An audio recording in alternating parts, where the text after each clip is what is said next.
La novia del diablo. Hay historias que, aunque antiguas, se adhieren a la memoria colectiva de una ciudad, convirtiéndose en cicatrices que nunca desaparecen. En Caracas, donde la historia se mezcla con la leyenda en cada rincón, existe una historia en particular que ha perdurado, casi como un susurro que viaja a través del tiempo, una advertencia sobre lo que ocurre cuando el miedo y la superstición dominan las mentes de las personas. Y yo, por más que he tratado de olvidarla, no he podido escapar de la sombra que proyecta. Mi nombre es Andrés, y durante gran parte de mi vida trabajé como restaurador de edificios antiguos. Caracas es una ciudad donde lo moderno y lo colonial se entrelazan de manera caótica, y mi trabajo consistía en preservar aquellos espacios que habían resistido el paso del tiempo. Era un trabajo que amaba, porque me permitía conectar con la historia de mi ciudad, aunque también me llevaba a enfrentar cosas que preferiría no recordar. Hace unos años, recibí un encargo que, desde el principio, me hizo sentir incómodo.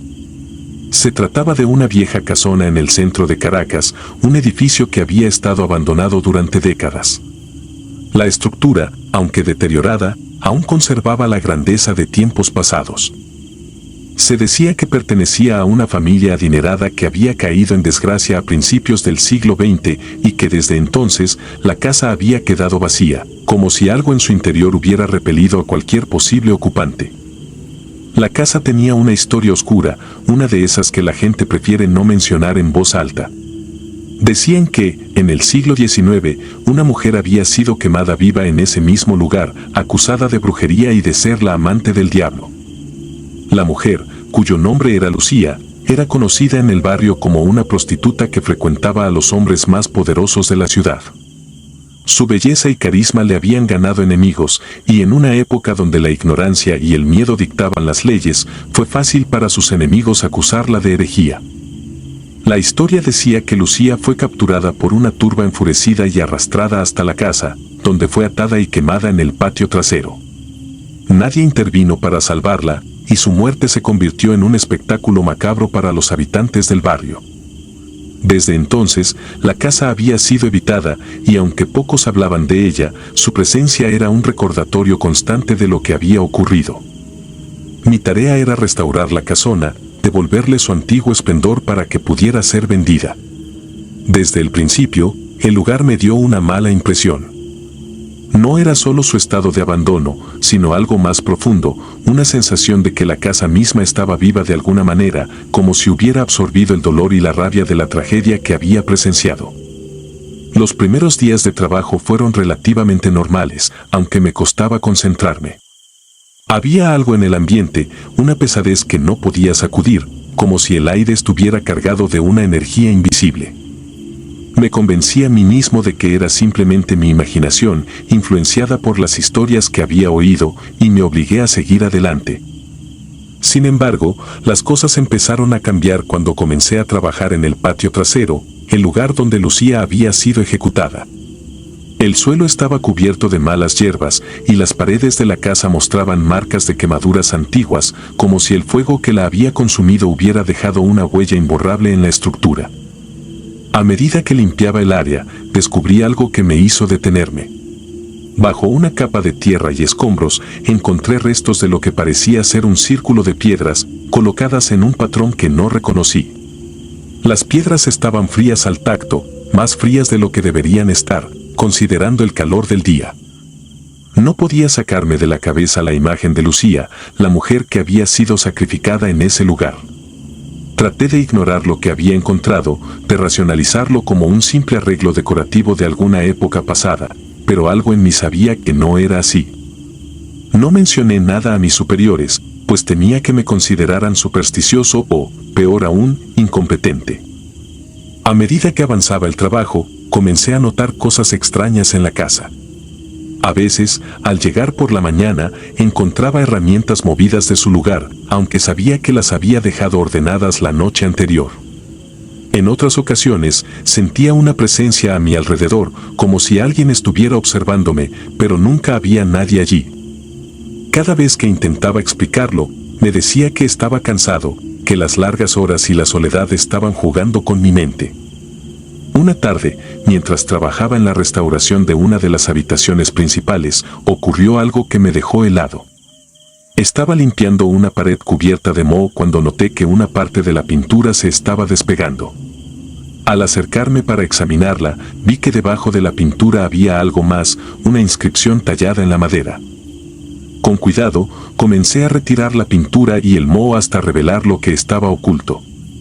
Era un símbolo, un diseño intrincado que no reconocí de inmediato, pero que me hizo retroceder instintivamente. El símbolo me resultaba familiar, aunque no podía recordar dónde lo había visto antes. Era una especie de sello, algo que parecía antiguo y ritualista. Sin poder evitarlo, pensé en Lucía y en las acusaciones que habían llevado a su muerte. ¿Era posible que el símbolo tuviera algo que ver con ella? Traté de apartar esos pensamientos de mi mente y continuar con mi trabajo, pero la sensación de inquietud creció dentro de mí.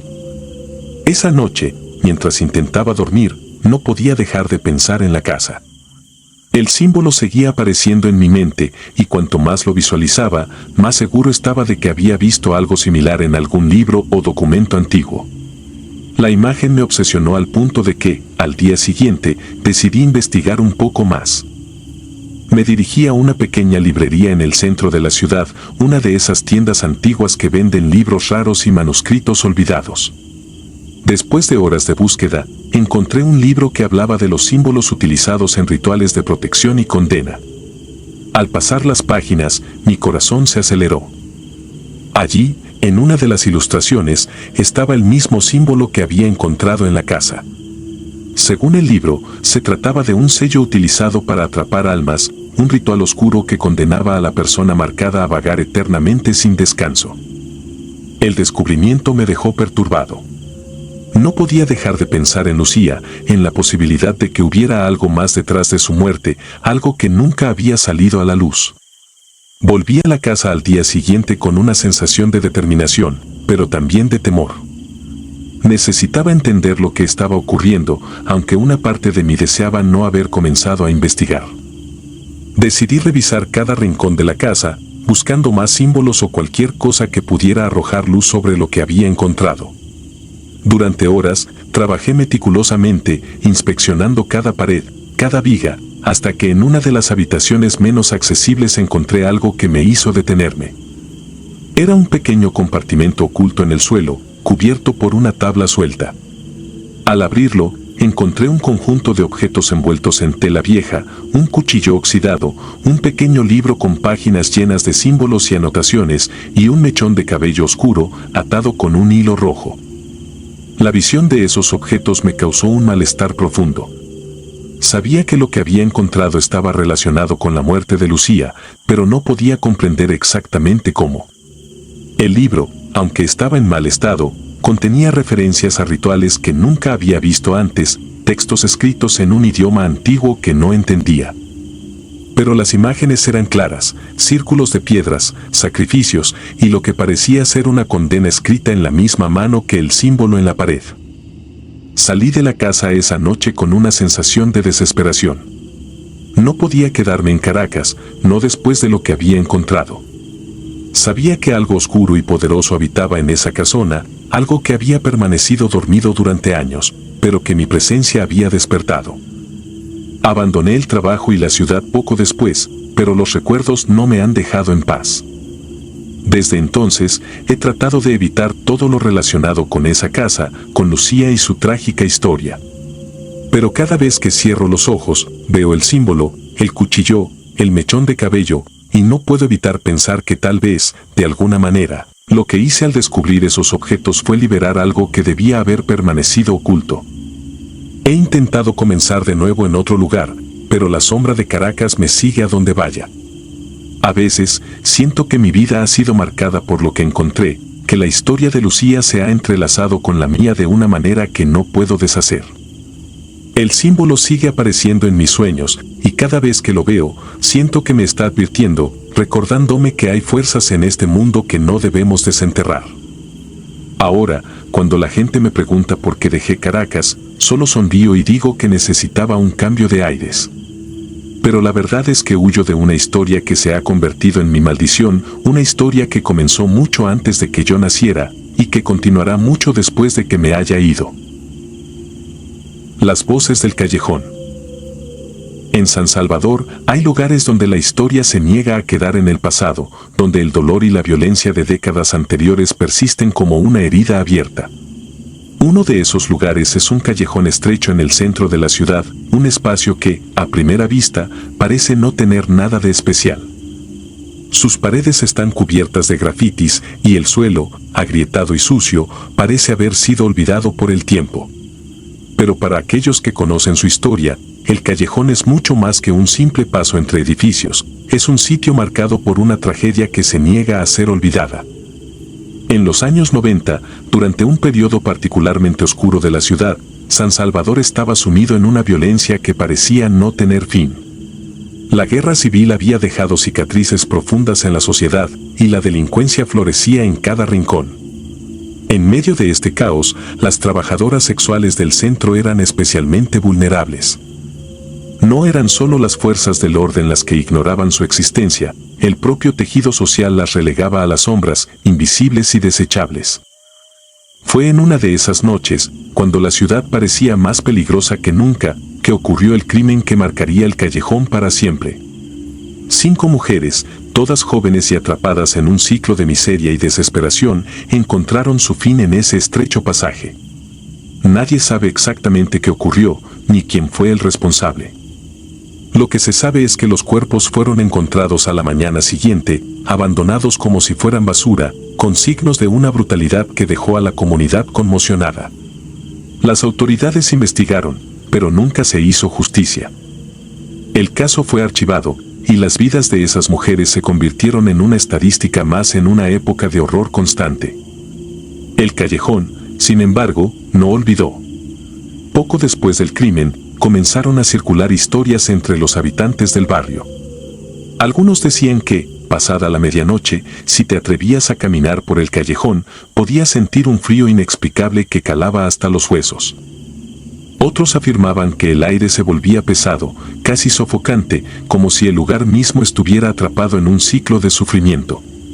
Pero las historias más aterradoras eran las de aquellos que decían haber oído algo más, voces. Estas voces no eran claras ni distinguibles, no parecían humanas. No eran gritos de dolor, pero tampoco un murmullo de almas en pena. Eran sonidos que se mezclaban con la brisa nocturna, creando un coro que no debía existir, un lamento que se filtraba en la conciencia de quienes pasaban por allí, dejando una marca indeleble en su memoria.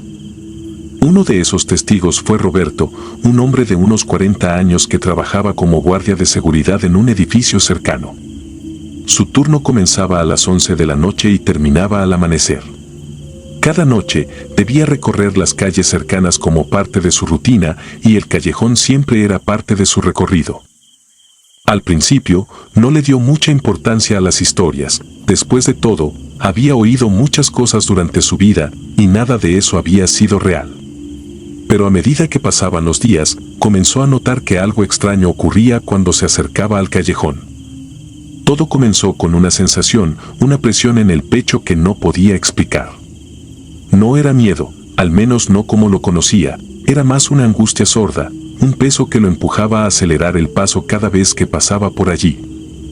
Sin embargo, como hombre práctico y acostumbrado a los peligros de la ciudad, ignoró sus instintos, atribuyéndolos a la fatiga o al mal humor. Una noche, mientras caminaba hacia el final del callejón, Roberto sintió un cambio en el aire. La brisa, que siempre soplaba suavemente a esa hora, se detuvo de repente, dejando el ambiente pesado y enrarecido. Fue entonces cuando lo oyó por primera vez. Un sonido débil, casi imperceptible, que venía de todas partes y de ninguna en particular. No era un ruido común de la ciudad, era algo más profundo, como si el callejón estuviera vivo, respirando con un ritmo irregular. Roberto se detuvo, sus sentidos en alerta. Escuchó con atención, tratando de identificar la fuente del sonido, pero no había nada allí. Nada visible, al menos. Por un momento, pensó que era solo su imaginación, que tal vez el cansancio estaba jugando con su mente. Sin embargo, cuando retomó su camino, el sonido se hizo más fuerte, más insistente. Era un lamento, largo y sostenido, como un gemido atrapado en el viento. Era imposible de ignorar. A partir de esa noche, Roberto empezó a evitar el callejón siempre que podía, buscando otras rutas que lo llevaran a su destino sin tener que pasar por ese lugar maldito. Pero San Salvador no es una ciudad amable, y en más de una ocasión se vio obligado a tomar el camino más corto, lo que significaba enfrentarse nuevamente al callejón. Cada vez que lo hacía, las voces se volvían más claras, más angustiantes. No eran solo gritos, eran súplicas, palabras que no alcanzaban a formarse del todo, pero que transmitían una desesperación inhumana. Con el tiempo, las historias sobre el callejón se volvieron más conocidas.